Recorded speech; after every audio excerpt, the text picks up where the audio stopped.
ወይኔ ዛሬ ሶስት ውበታም በእውነት በጣም ነው ደስ የሚለውና ሄሉና ሄሉ እውነት ለመናገር ይችኛይቱ የቡታጅሯ ሄሉ ራሱ በጣም ነው ስማቸው አንድ አይነት ነው፣ ልባቸው አንድ አይነት ነው፣ ይዋደዳሉና ሲከፋትም ሆነ ከጎኗ የምትሆንላት ጓደኛዋ ናት። እኔ ዛሬ አመት ራሱ አመት ሳይሆን ያው ብቻ ወራቶች ናቸውና ሄሉ በከፋት ሰዓት አላዛር ጋር እየሰራች የቡታጅራው ሄሉ ማለት ነውና ወስዲያት አጽናንተዋት ምናምን አንድ ሁለት ቪዲዮ አብረው አሰርተው ነበር። በኋላ የሷም እንግዲህ ነገሮች ተበለሻሽተው ካላዛር ጋር ተለያይታ ነበር። ግን ያው ባላቸው አጋጣሚ ከሌሎች እሷ ጋር ግንኙነታቸው በጣም ደስ ይላል።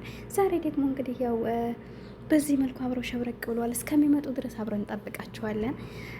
ሁለታቸውንም በአንድ ላይ ስላየኋቸው በጣም ደስ ብሎኛል። የሰው ደስታ የሚያስደስታችሁ እስኪ ላይክ ሰብ እያረጋችሁ አበረታቱኝ ትላላችሁና እውነት አላየኋቸውም ነበር፣ አሁን እያየሁት ነው። ግን ደስ ስላለኝ ነው አሁን ይዞ የመጣሁት። አሰላሙ አለይኩም ወራህመቱላሂ ወበረካቱ። ውድን የተከበራችሁ ቻናል ቤተሰቦች እንዴት ናችሁ? ደህና ናችሁ ወይ? እኔ ያለሁላችሁ አልሐምዱሊላህ። ለቻናል አዲስ ከሆናችሁ ላይክ ሼር ሰብ እያረጋችሁ አበረታቱ። በዚህ መልኩ ስላየኋቸው ወላሂ በጣም ነው ደስ የሚለኝ። አያችኋቸው የሰው ልጅ ደስተኛ እኮ ሲሆን ነው። ግን አላህ ደስታችሁን ይወፍቃችሁ። የእውነት ነው የምላችሁ። ምንም አይኖራችሁ፣ ግን ደስተኛ ከሆናችሁ ሁሉም ነገር በሂደት ይመጣል።